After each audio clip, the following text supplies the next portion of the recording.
Ogun fún Eyikeyi nínú àìsàn tí wọ́n ń pè ní cancer jẹjẹrẹ bismillah prof. Gbogbo èyíkéyìí nínú cancer tó bá òkú dojú kẹ̀dá mi fẹ́ mọ̀. Bá mi gẹ́ẹ̀tì fenugreek powder. Bá mi gẹ́ẹ̀tì black seed powder.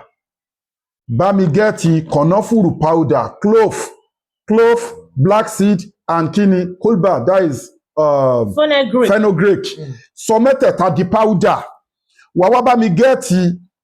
habatu sauda, kalonji oil, black seed oil. Ṣé rí pé brand méjì yàtọ̀ but ìkọ̀kan náà ni but èyí tó fẹ́ lọ wá ní èyí tí wọ́n kọ miracle sí. Gẹ́ẹ̀tì ẹ̀ kó tó bí 1 litre. Bushi bí kọ̀ọ̀kan nínú àwọn powder mẹ́tẹ̀ẹ̀ta yẹn. Kó mix ẹ̀ pẹ̀lú ọ́ìlì.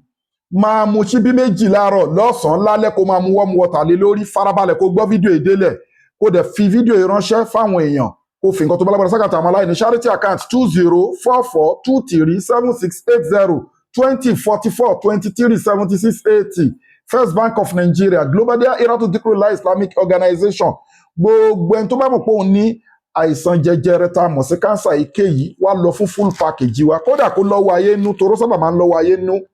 Bẹ́ẹ̀ ni wá lọ fún full package wa egbògi láti India ní China ní Arab country ní Asia continent láfíríkà wa nílẹ̀ Yorùbá wa là wá papọ̀ sí bí Bismillah Tahala ẹ pè wá fún Eyikeyi nínú ìpèníjà tó bá òkú dojú kẹ̀dá ẹ WhatsApp wa lórí +234 810 913 1425 ẹ kọ́ọ̀lù wa àbíkẹ́ WhatsApp wa lórí +234 810 913 1425 Bismillah Tahala fẹ́ Eyikeyi both natural and spiritual problem tó bá òkú dojú kẹ̀dá ẹni obìnrin tó ń wojú Ọlọ́run bá fọmọ ọkùnrin tí ó rí nǹkan ọmọkùnrin ẹ̀ lò mọ́ ẹni tó wà lórí àìsàn ọlọ́jọ́ pípẹ́ ní cancer ní diabetics ní asthma ní stroke ní bad cholesterol ní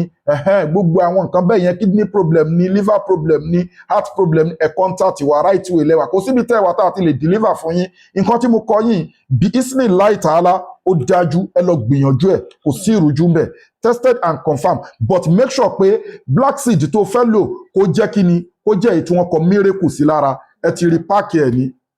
ẹ ti rí báyìí ẹ rí pé miracle ẹ rí yẹn ẹ ti rí miracle so òun ni kẹ́ kọlù fún ó yàtọ̀ sí àwọn eléyìí ìyàtọ̀ tó wà ń bẹ ìkọ̀kan náà ni black seed kọ̀ọ̀kan náà ni but ṣe mọ̀ pé ó ti yé yín sí ó tìkì jura lọ eléyìí lẹ́ máa lò fẹ́ni wá fẹ́ treat cancer àtàwọn nǹkan mìíràn bá mú wa àdúrà wa gba gbogbo ẹ̀yin customers wa all over the world gbogbo ẹ̀yin olólùfẹ́ wa àdúrà yẹn á gba ẹ̀rì bá ti ṣe ẹ̀rọ náà gbégbá a appreciate yín pátápátá ẹ̀yin tẹ́ ń bá wa rọjà ẹ̀yin tẹ́ ń share program ẹ̀yin tẹ́ kàn love pé I love àwọn couples gbogbo yín pátápátá ẹ máa ráàánú Ọlọ́run ọba ẹ ní rí wàhálà ẹ ní rí ìjákulẹ̀ gbogbo ibikíbi tẹ́ bá wà nílé lókè òkun gbogbo ẹ̀yin tẹ́ ń bẹ lóyìn gbogbo ẹ̀yin tẹ́ ń bẹ Nàìjíríà àdúrà yẹn á gbà Bismillah Tahala ogun tó bá ti ṣẹ́ ìgbésí ayé kò ní gbérí mọ́ inna li izzata lillahi jami'a gbogbo agbára Ọlọ́run ọba lónìí má sálàmù wa ilà.